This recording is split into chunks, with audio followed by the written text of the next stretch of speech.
ಹಾಕಿದ್ದು 7 ವರ್ಷ ಆಯ್ತು. ಆರ್ಡರ್ ಆಗಿಲ್ಲ. ಆರ್ಡರ್ ಆಗ್ಲಿಲ್ಲ, ಇನ್ನ ಆರ್ಡರ್ ಮಾಡ್ಲಿಲ್ಲ. ಯಾಲಕ್ಕಪ್ಪ ಅಂತ ಲಾಯರ್ ಮಣಿಸೋದು 8 ವರ್ಷದಿಂದ ತಿರುಗಿ ಸಾಕಾಗೋಯ್ತು.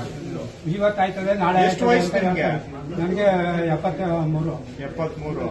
ಎಷ್ಟು ವರ್ಷ ಬದುಕಿರ್ಬೋದು? ಇನ್ನು 2-3 ವರ್ಷ ಇದ್ದೋನು ಸತ್ತೋದ್ಮೇಲೆ ಕೊಡೋದು ಅಷ್ಟೇ. ಕೊಡುದಿಲ್ಲ. ಅದನ್ನೇ ಕೇಳ್ಬಿಡಿ.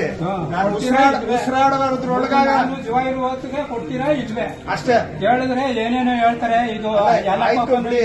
8 ವರ್ಷ ಆಗಿದೆ, ಇನ್ನೆಷ್ಟು ವರ್ಷ ಬೇಕು ಕೇಳ್ಬಿಡಿ. 70,000 ರೂಪಾಯಿ ಖರ್ಚು ಮಾಡಿದ್ರೆ 8 ವರ್ಷ ಆಗಿದೆ, ಇನ್ನೆಷ್ಟು ವರ್ಷ ಬೇಕು ಸ್ವಾಮಿ ಅಂತ ಕೇಳ್ಬಿಡಿ ಒಂದ್ ಮಾತು. ನಮ್ಗೆ ಸತ್ತೋಗೋದು ಕೊಟ್ಬಿಡಿ. ನಾಳೆ ನಮ್ಗೆ ಆರ್ಡರ್ ಮಾಡ್ಕೊಡಿ.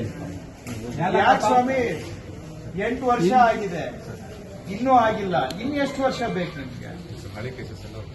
ಸರ್ ನಾನು ಕೇಳಿ ಸರ್, ಸುಮ್ಮನೆ ಸಾರಿಸಬೇಡಿ ಸರ್. ನೀವು ಸಾರಿಸೋ ಉತ್ತರ ಕೇಳಕ್ಕೆ ನಾನು ಅಲ್ಲಿ ರಿವ್ಯೂ ಮೀಟಿಂಗ್ ಅಲ್ಲಿ ಡಿಸ್ಟ್ರಿಕ್ಟ್ ಆಫೀಸರ್ ಬೆಂಗಳೂರಲ್ಲಿ ಅದೆಲ್ಲ ಸಾರಿಸೋ ಉತ್ತರ. ಈಗ ಅವ್ರದ್ದು ಕೇಳ್ತಾ ಇದ್ದೀನಿ. 8 ವರ್ಷ, ಎಷ್ಟು ವರ್ಷ ಬೇಕು?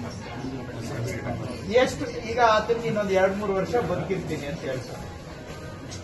ಅಲ್ಲಿವರೆಗೂ ಕೊಡೋದಿಲ್ವಾ?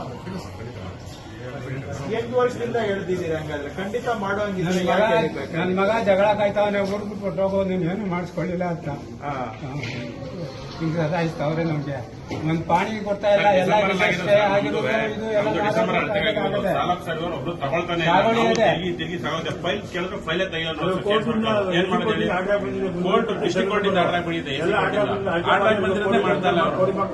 ನಾವು ಇವ್ರ ಹತ್ರ ಇವರು ಫೈಲ್ ತೆಗಿಯಲ್ರು. ಹುಡುಕಿ ಒಂದ್ ಫೈಲ್ ತಗ ಮಾಡ್ತಾನೆ ಇಲ್ಲ. ಎಲ್ಲ ಕರೆಕ್ಟ್ ಆಗಿರೋ ಪೇಪರ್ನೇ ಅಳ್ತೆಗೆ ಆಗ್ತಾ ಇಲ್ಲ. ಮಾಡ್ತಾ ಇಲ್ಲ. ನಾವು